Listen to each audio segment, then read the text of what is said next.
ఏలియా చేతుల మీద నీళ్లు పోసినటువంటి ఎలీషా ఎక్కడ ఉన్నాడు? ఇక వినండి జాగ్రత్తగా.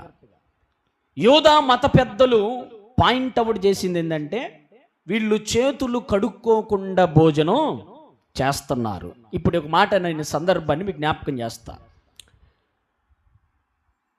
ఏలియా చేతుల మీద ఎవరు నీళ్లు పోశారంట? ఎవరు పోశారు నీళ్లు? ఎలీషా పోశాడు. ఏలియాకి ఎలీషా శిష్యుడిగా ఉన్నాడు. ఇప్పుడు జాగ్రత్తగా వినండి.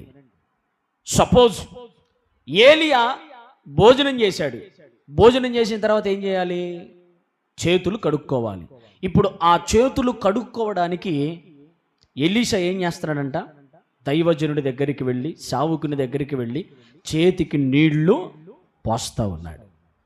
అట్లాగా కొన్ని సంవత్సరాల పాటు ఎలీషా ఏలియా దగ్గర పరిచర్య చేశాడు. నామకార్థంగా చేయలా. నీళ్లు పోసేటప్పుడు తిట్టుకోవాలా, ఇంకెన్ని సంవత్సరాలు ఆయనకి నీళ్లు పోయాలా, ఎన్ని సంవత్సరాలు ఇంకా పరిచర్య చేయాలా, ఇంకెన్ని సంవత్సరాలు అనేటువంటి ఒక సనుగుడు గొనుగుడుతో కూడిన పరిచర్య ఎలీషా చేయలేదంట. ఇక్కడ జాగ్రత్తగా వినండి. యేసుప్రభు చెప్పిన మాట ఏంటో తెలుసుగా?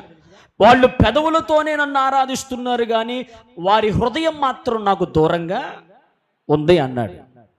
ఇప్పుడు జాగ్రత్తగా వినండి.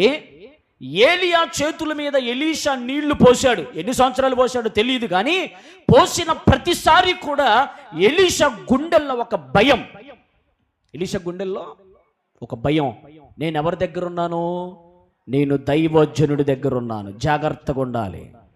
నేను దైవజనుడి దగ్గర పరిచర్య చేస్తున్నాను, జాగ్రత్తగా ఉండాలి. నేను దైవజనుని చూసి నేర్చుకోవాలి, దైవజనుని గౌరవించాలి అనేటువంటి ఒక భయము, భక్తితో కూడినటువంటి పరిచర్య అతడు చేశాడు. జాగ్రత్తగా వినాలి ఈ మాటలో. యేసుక్రీస్తు అన్న మాట నేను మీకు జ్ఞాపకం చేస్తున్నాను. వీళ్ళందరూ పెదవులతోనే నన్ను ఆరాధిస్తున్నారు కానీ వీళ్ళ హృదయాలన్నీ నాకు దూరంగా ఉన్నాయి. మత పెద్దలందరూ మోసే ధర్మశాస్త్రాన్ని